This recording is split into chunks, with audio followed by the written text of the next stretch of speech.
It's time for another episode of 3up3down, the show that is like Mike and Mike in the morning, except without all the sports knowledge, insight, breaking news, and guests.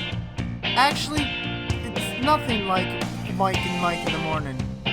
Well, at least it's something to listen to. And now, here's Jeff and Aaron. All right, we are live for our third episode of 3up3down. We didn't think we would make it to 3, so we actually want to say thank you to all the listeners that ask questions, that keep us involved, and that challenge us on Twitter. So I thank you for that.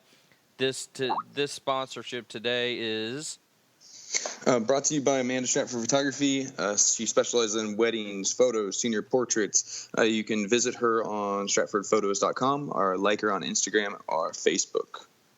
All right, so now we have 3 things that we're going to talk about. Like we always say, 3 up is 3 topics that we have, 3 down are 3 questions that you all have. And the first topic we're going to talk about today are the winners and losers of the MLB Trade Deadline. I'm going to go back to July 13th. I think that's the first big trade that happened, and that was the Chicago Cubs and the Chicago White Sox. So what do you think of that right away when you have those 2 teams actually trading with each other?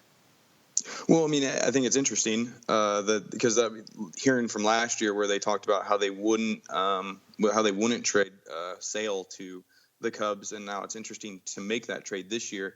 But I think the Cubs obviously got what they wanted. I mean, I hate when people talk about, it changed the team and now they're playing better. I disagree with that completely. I don't think that adding Quintana all of a sudden made the Cubs now want to play harder. And if that did in fact happen, I think that really the Cubs need to look at themselves because they are making a very big paycheck to play the game of baseball. And if all of a sudden it takes acquiring a player to turn your season around, I think that's a tall order, but I think it's what the Cubs needed. We talked about it before. You know, it's a cost-controlled starter, so I think it was a good move. Are you okay with the prospects that they gave up?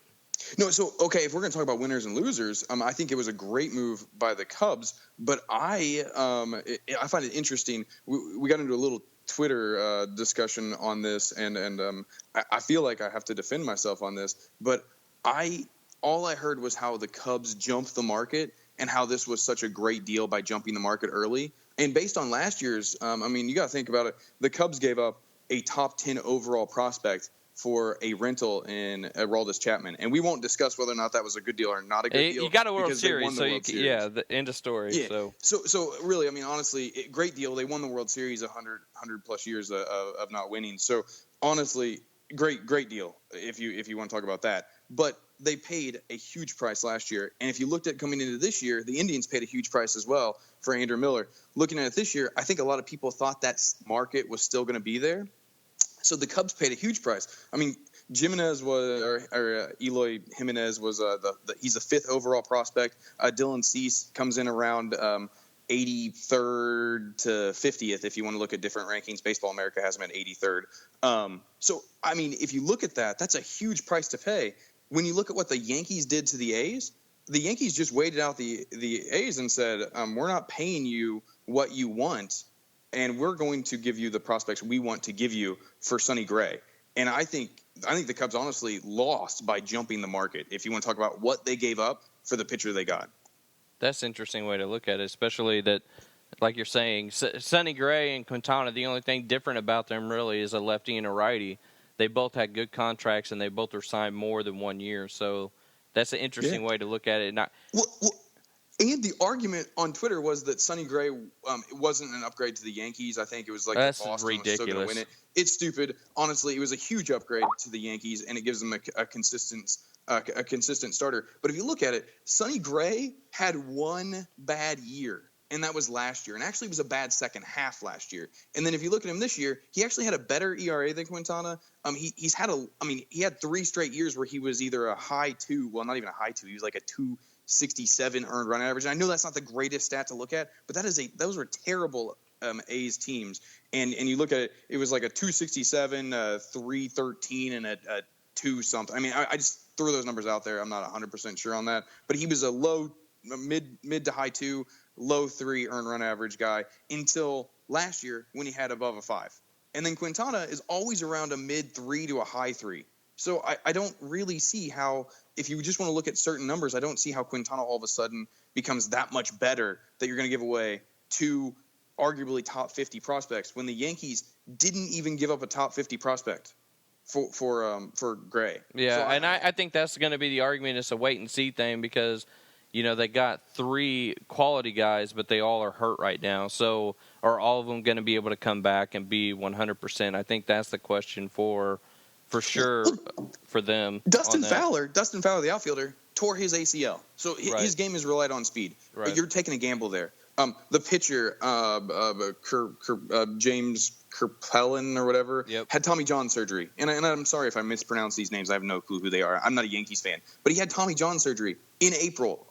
So he's out at least till mid next year. And you know how they are with prospects. He won't even throw probably 50 innings next year. So this guy's already delayed now 3 years. And then Jorge Mateo, the shortstop, is blocked by Castro, Didi Gregorius, and Gleyber Torres. So it makes no sense to me how you would say that the Cubs, while it's a good move for the Cubs, I'm not calling them a winner in the trade deadline because they jumped the market. If they would have waited and held the line like the Yankees and the Dodgers did, then we could call them a winner. But they did not. I think since we're already talking about the Yankees, we'll go on them. But real quick, as an unbiased opinion, I don't like the Cubs.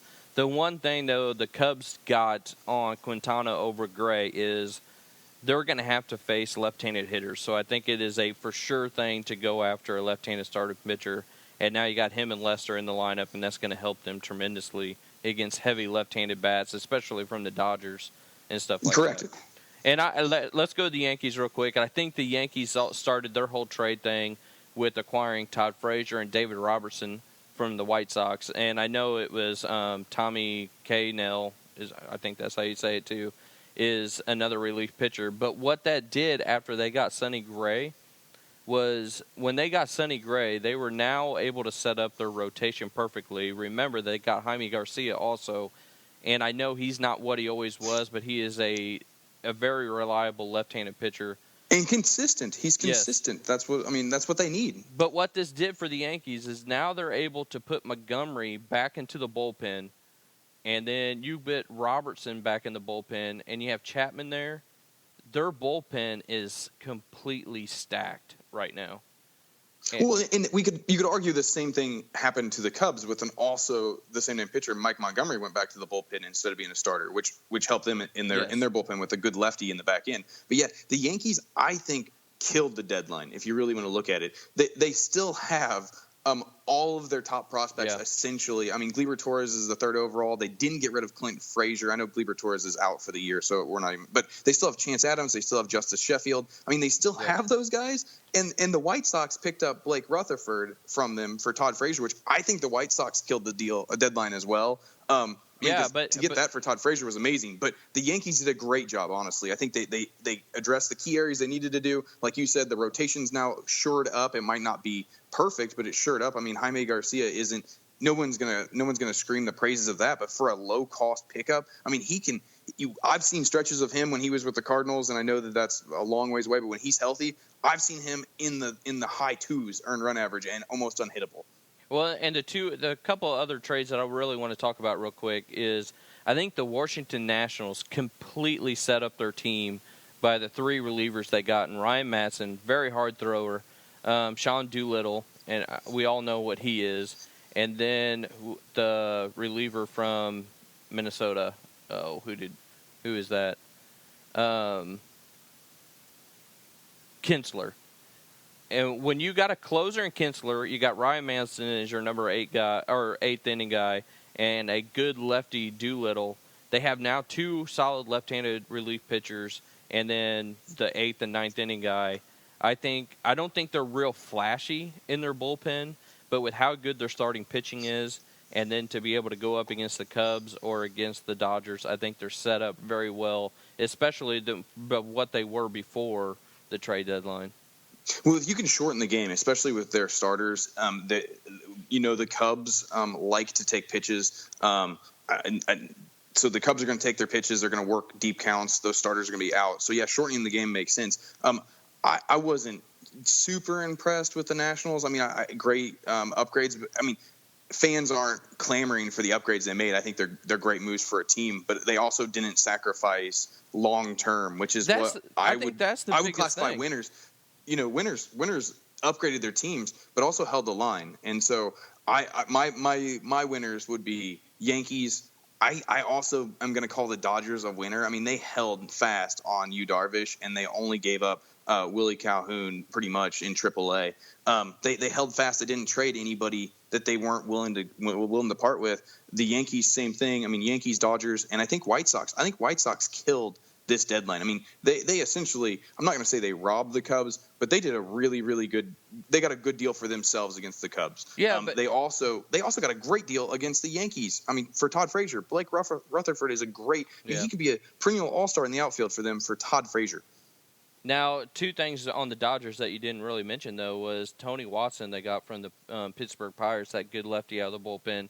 And then they actually, at the very end, got another lefty from the Cincinnati Reds. Now, I don't know if they were excited about giving up Scott Van Slyke, the outfielder, but at the same time, how many outfielders can they have? They have a ton of outfield already. So to acquire all outfielders, yeah, that's their... well, it's better than what the Cardinals are to have a whole second baseman, on the infield. So, but now I think we can really squeeze in and go to prospects. I was watching ESPN, and it was their MLB Trade Deadline show that they did on Baseball Tonight. And you really got an interesting perspective from, I'm going to forget his name now. He was the first baseman for the Yankees, Teixeira. And he said something that was right on. He said that when they got to spring training after they had a good team, and let's say they didn't make the playoffs or something like that, and that one guy, that one prospect that the team would not give up to try to help them in a trade, now they're watching him, and now they're seeing, hey, this guy only throws like 87 miles an hour. This guy doesn't have that good of a slider. Why did we not give him up? Because he's not. They're looking at his skills and like he is not going to be our savior of our team. So he made another good point. Out of the 100 top prospects in the top 100, 15 to 20 of them will make it on the MLB team. Why is the value of prospects now so high compared to what it used to be? Well, let me tell you, and I think it's because people are making smarter decisions, for one. Also, rankings are entirely different now than what they were when Teixeira was playing. And I know he's been playing for a while, but I'm saying from when he started, rankings now are different. They're not just thrown out there; they're actually looked at. I mean, you look at, and I'm just going to use someone like Dylan Cease as an example. He might not make it to the major leagues. I mean, he's the 83rd overall prospect by Baseball America right now in the top 100. That's not like a surefire thing. I mean, I know as a Cubs fan, I have seen numerous top prospects not make it. And you used to joke with me. I just think that when you're sacrificing 6 years of a player for 1 year or even a half year, it's a steep price to pay when you have somebody that you know has a 100-mile-an-hour fastball and can be useful as a reliever. That's just I think that prospects, I think teams are valuing that years of control, and they put dollar figures on those years of control, and they value those years. Well, here's the deal on two trades, and I'm going to get to the Cardinal one here pretty quick. The Yu Darvish trade, they came out and they absolutely said all we want is a second round value guy. And the reason is because if they couldn't get that, they will offer that to Yu Darvish. He will say no, and they will get that second-round pick anyway. And that's what's going on with Lance Lynn right now with the Cardinals. They wanted to trade Lance Lynn. Nobody offered them that second-round pick. So instead of trading him, they're going to offer him an extension. He's going to say no because it's only going to be like a 2-year thing. And then he's going to go somewhere else, and we are going to get a second-round pick because of it. Well, they're going to offer him a qualifying offer, and he's going to you're going to get a pick after the second round now. Before it was after the first round. But my whole point is that you dangle those starters out there, or you dangle those people out there, and you're 100% right. If you think the value of your pick, scouting, college, or high schools, if you think that you can get a better pick, Sure, you take that pick. But I can tell you right now, absolutely, if you were scouting minor leagues, there's hidden gems everywhere in the minors. But look at here's Kyle Hendricks. Here's the point. Hendricks. Wait. The Dodgers have a chance to win the World Series. They were balking on one of the best starting pitchers in Yu Darvish because they didn't want to give up a late 70 to 80 round pick. No, you don't give up a top pick. They gave up Willie Calhoun. That's fine. I mean, the point is, this is a game of chicken, and you know that. You want to make the best deal for you. The Dodgers are already a great team. They don't need a half year of Yu Darvish with a 419 earned run average, and you don't know how he's going to be. See, we assign values to these major league veterans. Like, for some reason, a first or second year player doesn't understand how to play in the playoffs. After they've played 162 games, they can't play in the playoffs now. I mean, how many Rick Ankiels are really going to be out there? Now the pendulum has swung too much on we're giving too much weight to a prospect that might not ever make it.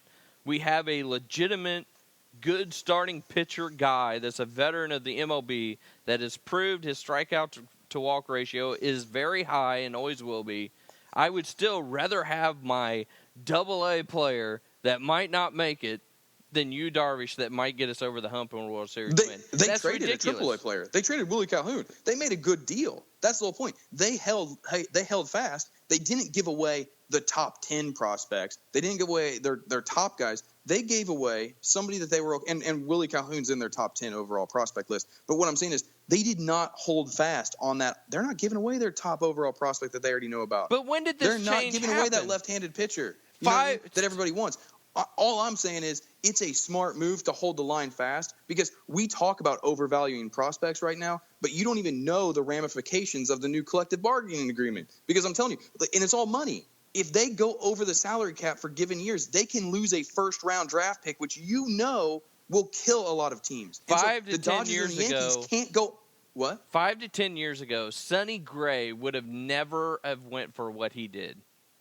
5 to 10 years ago, they weren't caring about it. It was when the Yankees would buy everybody. They didn't care about it. In the draft, the Yankees could pick up a Yu Darvish with a trade, and then they could go ahead and give him a qualifying offer, pick up a pick after the first round, so they're giving away a player, but then they can get a first-round pick back. Now you have the competitive balance picks, which for some reason the St. Louis Cardinals have been a great team all along, but they have a low market. So even though they're a great and well-run franchise, they get a pick after the first round every year. Okay, you know now I'm going to go off right now because the St. Louis Cardinals, and you know I'm a big fan of the St. Louis Cardinals. You know I'm also one of those fans that I see the silver lining. I'm okay with them not signing Pujols. I am okay with some of the decisions they make. I'm a realist.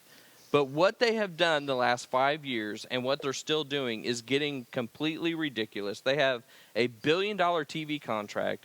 They're not signing anybody. We have no legitimate 3 or 4 hitter and haven't had one since 2012. We have 4 starting second basemen, 1 at first, 1 at second, 1 at third, and 1 at short. You can't tell me that the St. Louis Cardinals are completely saying – you're going to disagree with this because you're a Cub fan, but it is the best well-known thing that St. Louis is called what are they called? The best baseball town in the world. Best fans in baseball. But what they're also said is they're knowledgeable fans. Everyone of the analysts say baseball, our fans in St. Louis are very knowledgeable.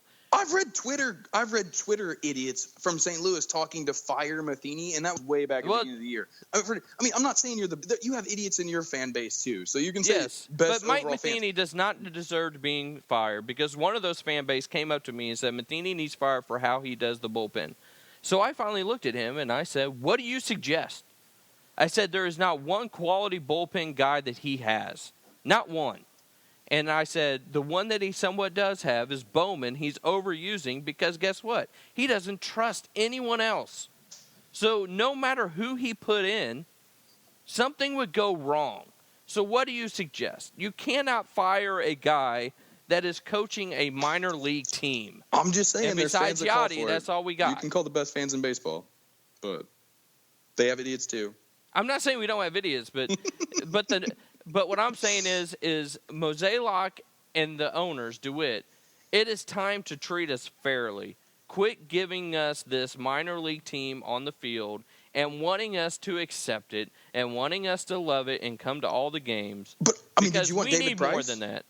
Because they were runner-up to David Price. They were runner-up to Jason Hayward. Would you want those two guys? You tell me what guy we're not runner-up to. But would you want those two guys? We're runner-up to Pujols.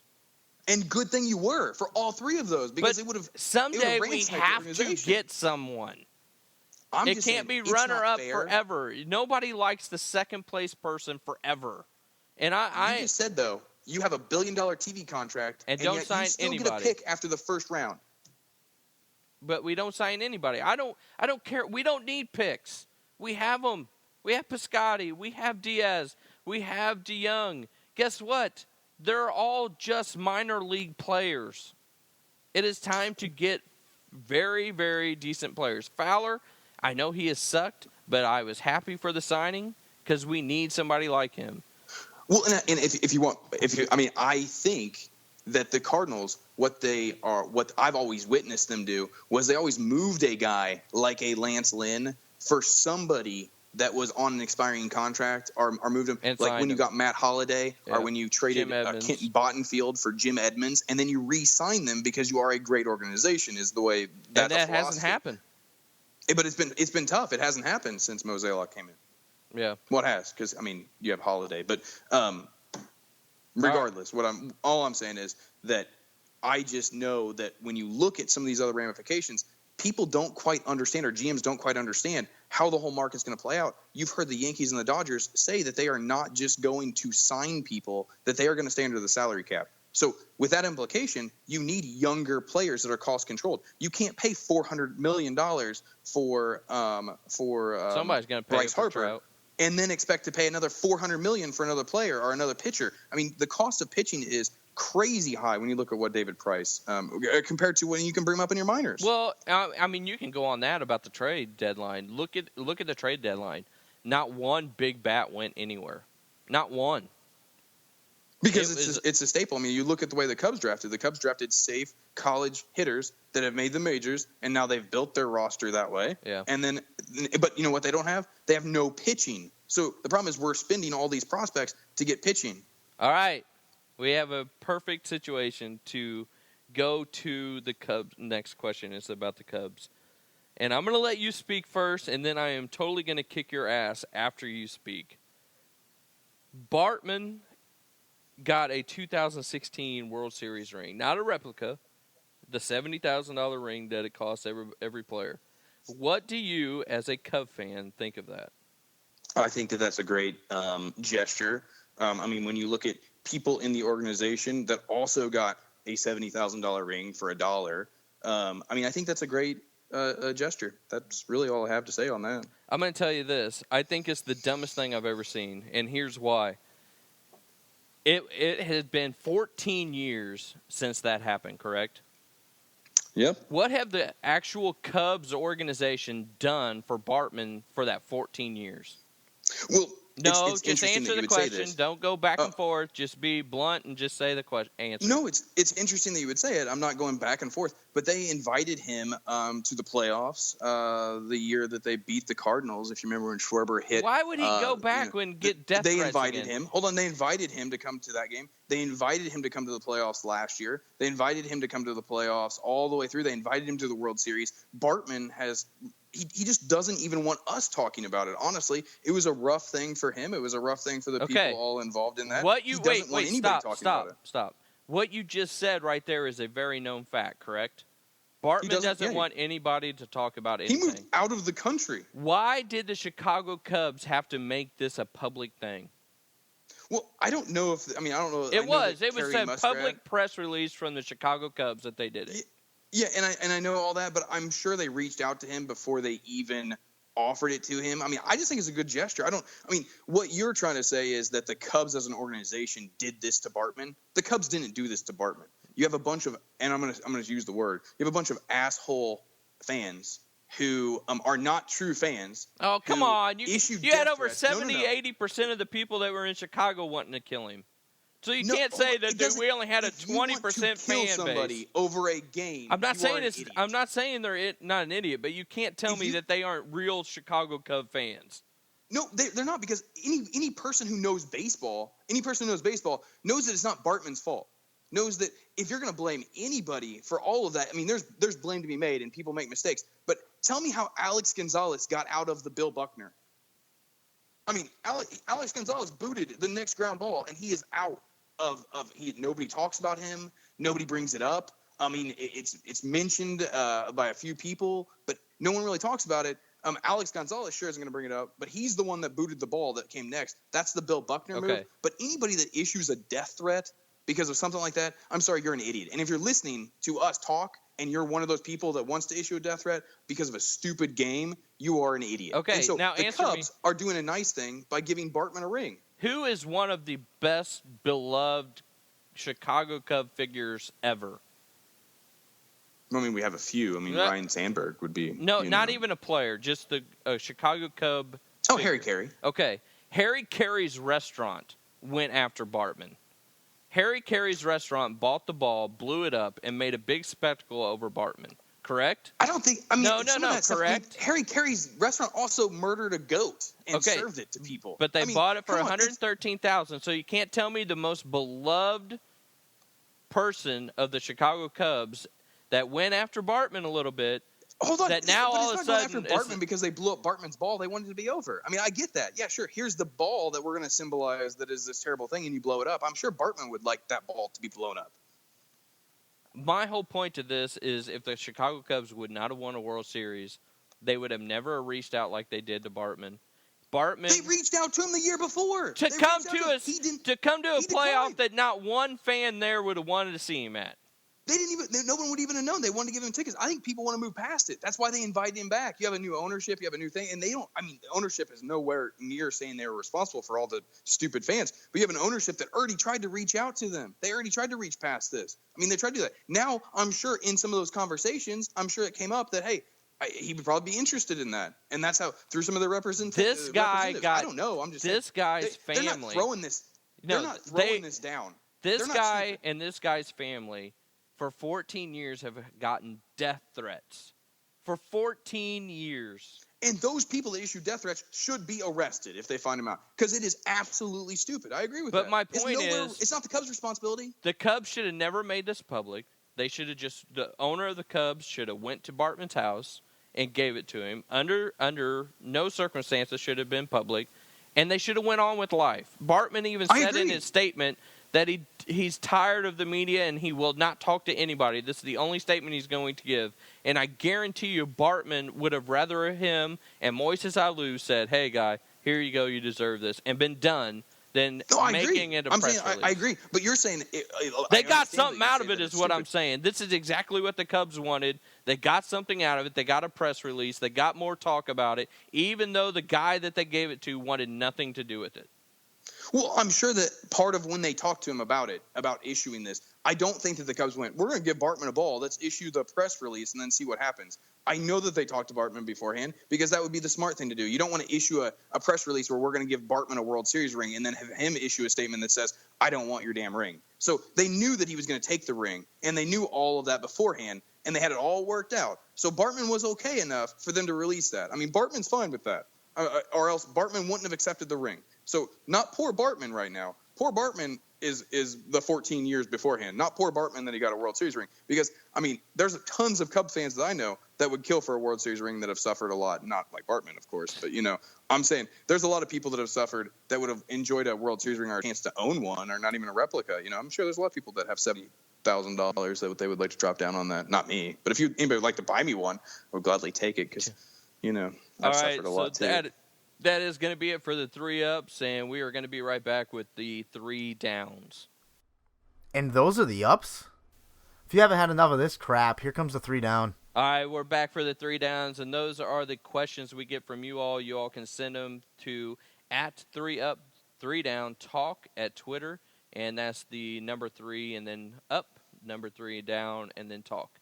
We did get a couple of questions this week. One is from Gottman D., and he asked, did expanding the playoffs in the MLB kill the excitement of the trade deadline, or was the market too bare this year?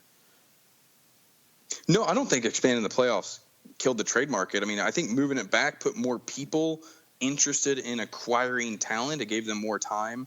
And so I think that teams were more interested in acquiring talent. But I think, like we talked about earlier, I think they're more interested in holding the line, and they're not going to give up a surefire major league contributor for a rental.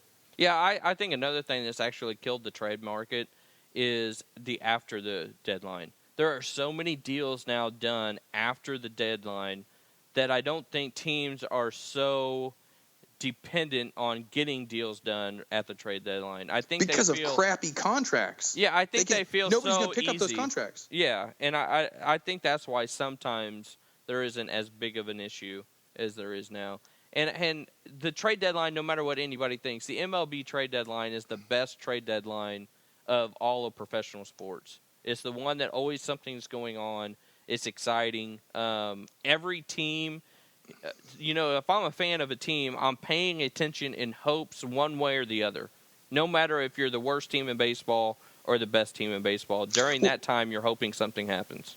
And tell me how it was a bad deadline. I mean, there was no big name batter. That's the big thing. No hitter went.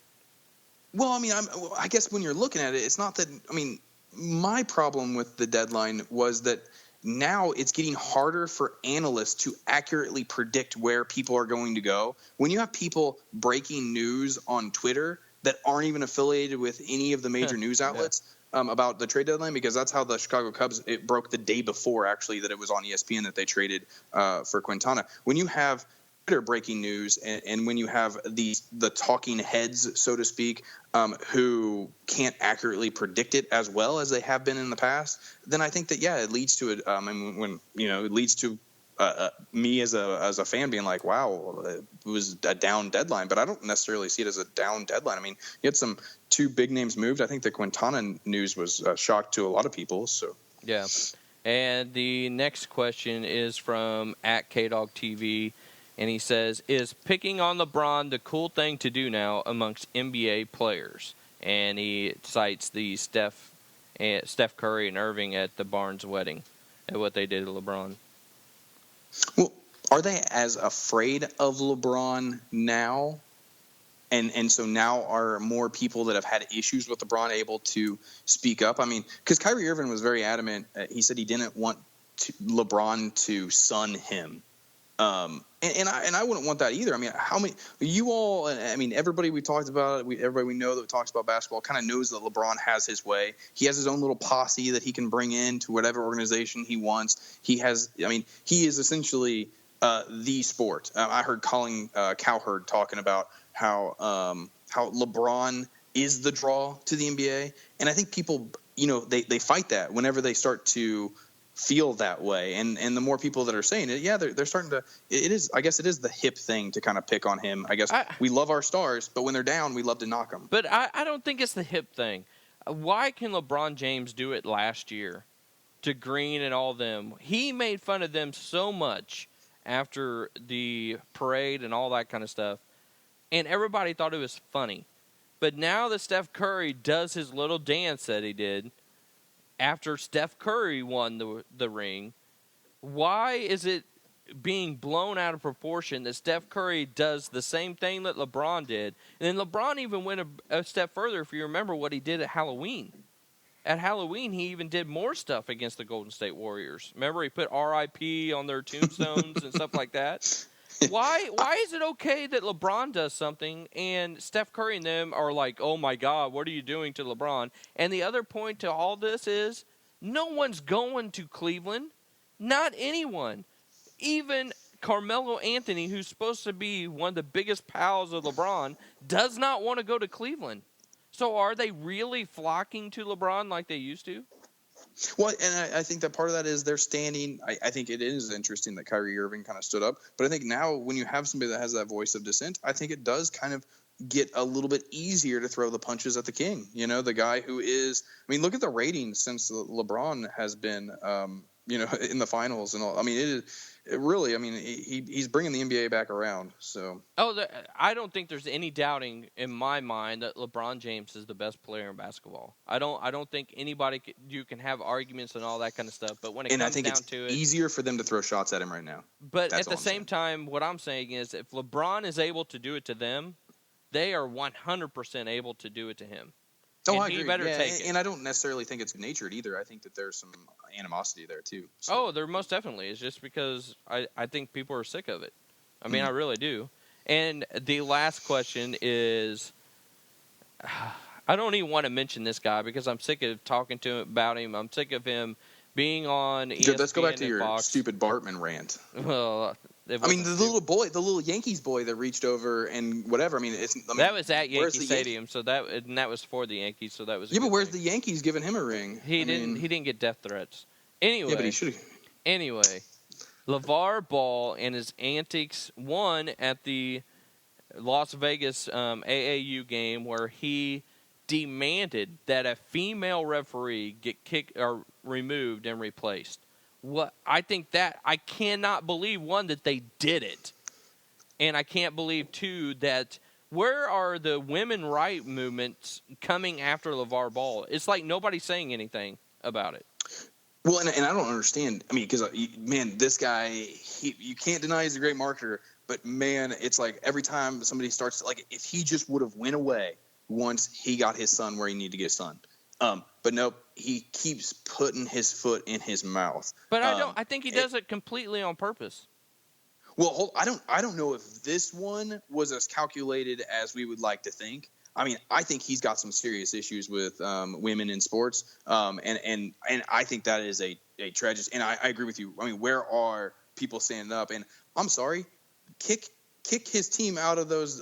Don't allow him in. And be done with them. Yeah, but they bring money in. See how fast his brand is, and stop interviewing him. I'm sorry. Yeah. Like, really, I don't know why we keep interviewing him if he is going to treat people that way. The problem is demanding. He is the train wreck that everybody wants to watch. ESPN is at these AAU games. Fox is at these AAU games, and they never would be if it wasn't for him. And he's loving every minute of it. Yes, and so he's acting even more like a jerk, which is completely ridiculous. And now he gets involved with Michael Jordan. And the one thing that I didn't want to happen, because I still think Michael Jordan is the best player ever, why did Michael Jordan even discuss him?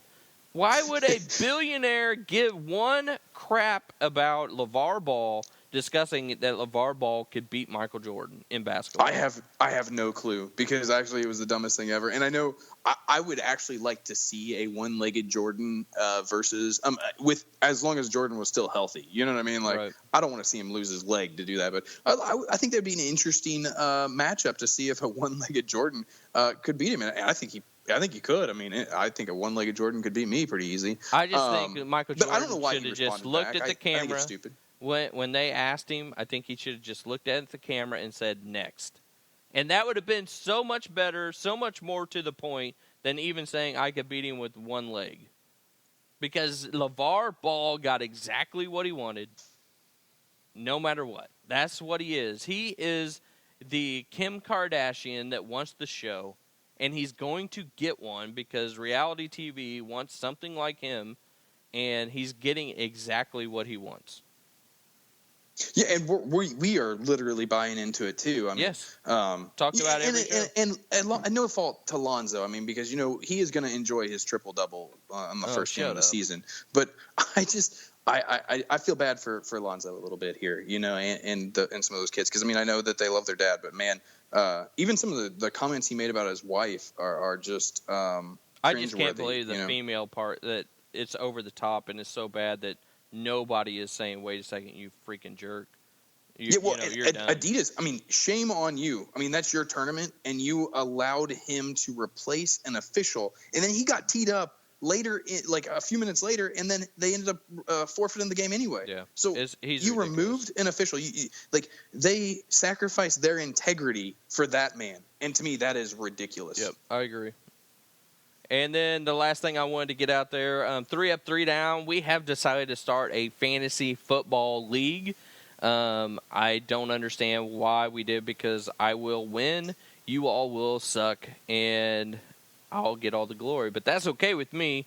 And we are probably going to be doing it on ESPN. We'll get more information out on the next week's show and stuff like that. Follow us on Twitter. But I have decided that we do have a sponsor as Aaron would say, and they are going to put a $50 Amazon card to the winner of the Fantasy Football League. So if you all want to join, hit us up on Twitter, and we will get you the information. And I don't know if you want to say who the sponsor is. It's sort of different. Well, I say we will we'll introduce that when we start the series. Yeah, because I mean we gotta confer with them how they want their their name out there. That sounds good. But other than that, we are done for this week, and we hope for some more good topics for next week. And send us those questions at 3up3down talk, and we will see you next week. Thank you. Well, there you have it. Another scintillating episode of 3up3down. Man, good thing I'm only the announcer, because I don't have to listen to this crap.